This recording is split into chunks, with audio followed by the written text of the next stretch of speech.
Good morning, BST. My name is Elijah Abdul Sayed, and welcome to this episode of BST Talks. Hello, Cowboys. I'm the co-host of this podcast, Brady Volkman, and welcome to this episode of BST Talks, Get to Know Your Classes and Teachers, Part 1. This will be a three-part series where we will be interviewing the various teachers at BST and asking them for tips on how to successfully manage and take their classes.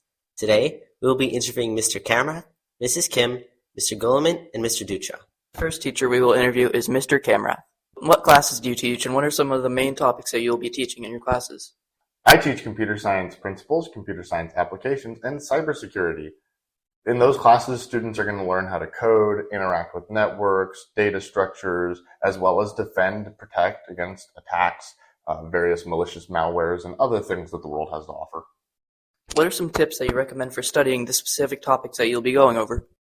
I recommend that kids review the material on CodeHS for both the computer science classes, as there is good handy videos that are there, as well as examples that students can play with. I also really recommend W3 schools, although unfortunately the school does block it, so you have to go outside the school if you want access to W3 schools. How do you want your students to organize their notes? Do you prefer a folder, binder, notebook, or something else?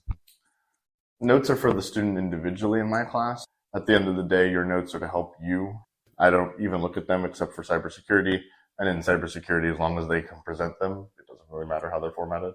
What is the most difficult part of the courses that you teach going to be? The most difficult part of the course is going to be understanding how to interact with computer science in syntax and logic. The logic behind a lot of coding can be very troubling for students, and making sure you're following exact instructions can be a little difficult. When and where are you available for students to ask questions or ask for help? Students can always come in at lunch.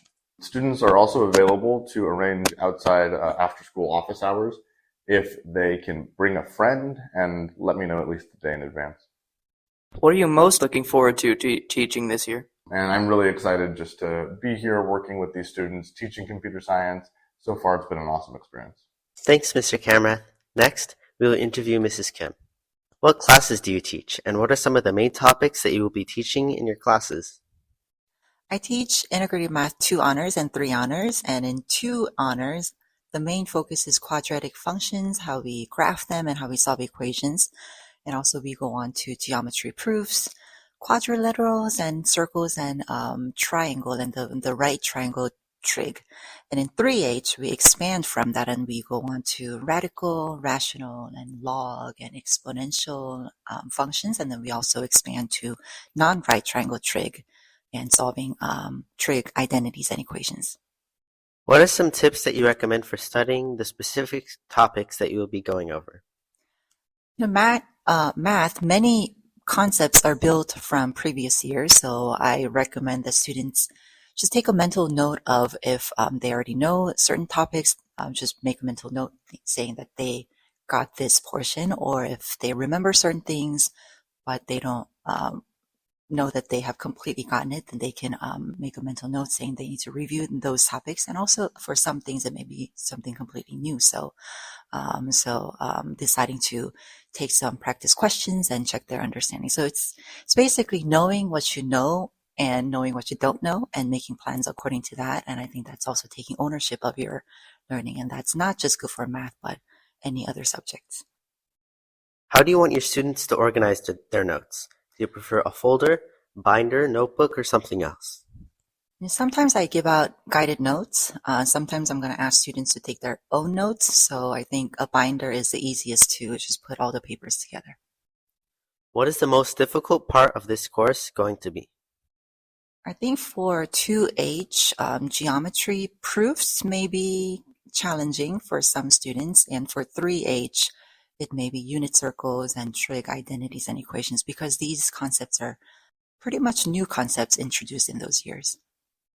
When and where are you available for students to ask questions or ask for help?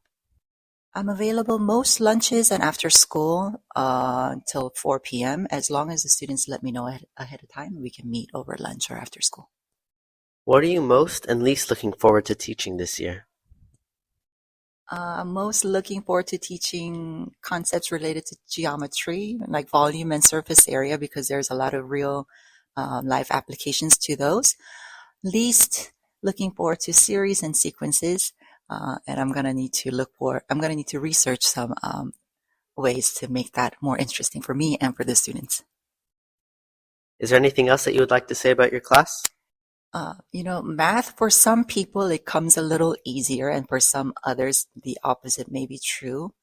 But no matter where you are, I want to say that pursuing math, it creates new brain pathways that help us build and grow in our logical thinking skills and creativity. I want to ask students to pursue it and to persevere through it and just keep at it. Thank you, Mrs. Kim. Now we will interview Mr. Golemit. What classes do you teach, and what are some of the main topics that you will be teaching in your classes?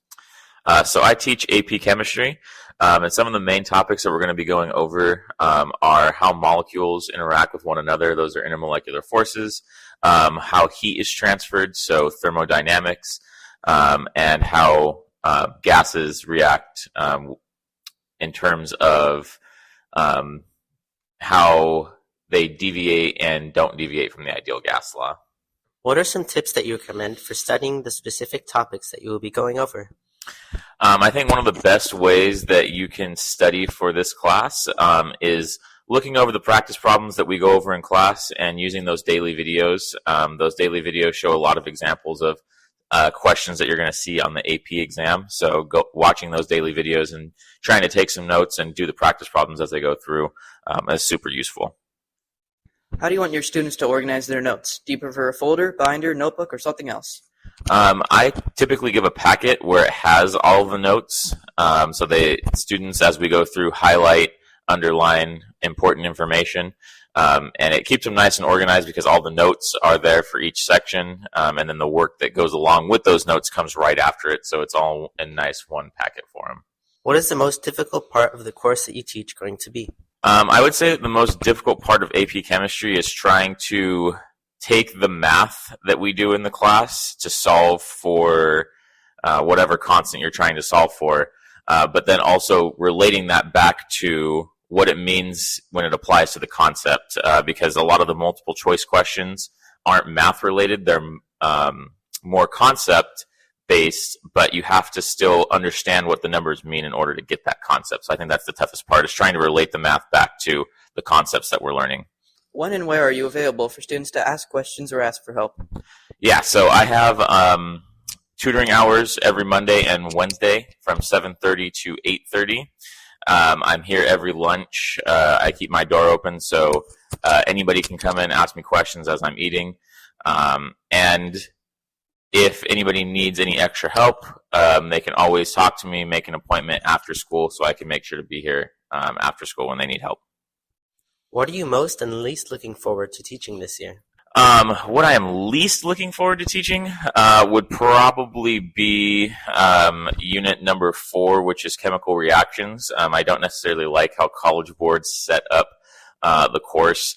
Unit 4 introduces topics that we don't get to again until the very end of the year in Units 8 and Units 9. So I think Unit 4 is just kind of thrown in there very randomly, and I don't necessarily like the way that the CED for College Board has it, but I teach it anyway just because that's how College Board wants it taught. And I think my favorite part of the course is probably going over either acids and bases, even though that's one of the more difficult parts. Just because it's kind of relatable. We do a lab where we calculate how much acetic acid is in store-bought vinegar. So that's probably one of my favorite topics, would be acids and bases. Is there anything else you'd like to say about your class? Yeah, just that I think AP Chemistry is a very difficult course. I would say it's up there with AP Physics as one of the hardest AP classes that you can take, probably AP Calculus too. But I mean, I try to make it as easy as I possibly can for the students so that they can understand the material and pass the AP exam. So I'm looking forward to a really good year. Thank you, Mr. Gilman. Yeah, thank you guys. Finally, we will interview Mr. Dutra. What classes do you teach, and what are some of the main topics that you'll be teaching in your classes? Good morning. This year I'm going to be teaching AP Human Geography and AP European History. In Human Geography, we're going to be looking at how we as humans interact with our environment and how our environment changes the way we live our lives. And in AP European History, we're going to be looking at how we got from the end of the Middle Ages to the modern Europe and the modern Western world that we know today. What are some tips that you recommend for studying the specific topics that you will be going over?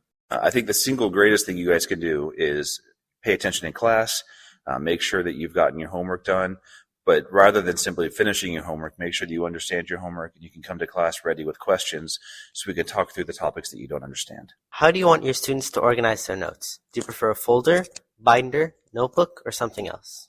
I think the simplest format is going to be having a binder, but I also know that every student learns in their own unique way. And so if you have a system that works for you, then I'm going to be okay with that.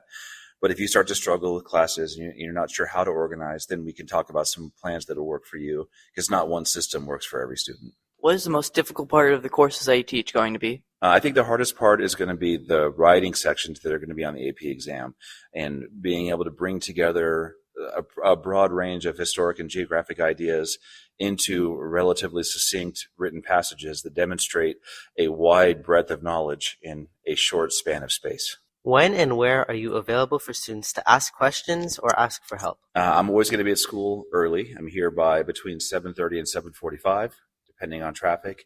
And then on most days, I'll be here until at least 4 after school as well.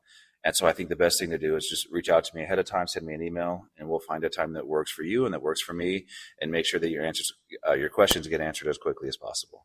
What are you most and least looking forward to teaching this year? I am most looking forward to getting to know all of my students and having you guys in class and watching all of you learn. And I'm least looking forward to the school year ending. I get very bored during the summer. I miss you guys. And so I always start to get a little sad as the school year comes to a close. Is there anything else that you would like to say about your class? Simply that this is my first year here at BST and at Chino High, and I can already tell that I've made the right choice being here. All of you guys here in the BST program are amazing students. You guys are amazing people. And I look forward to learning a lot from you about how to be a better teacher myself. Thank you. Thanks for listening, guys. Tune in next time for a new episode. Get to know your classes and teachers, part 2. And remember, be your best at BST.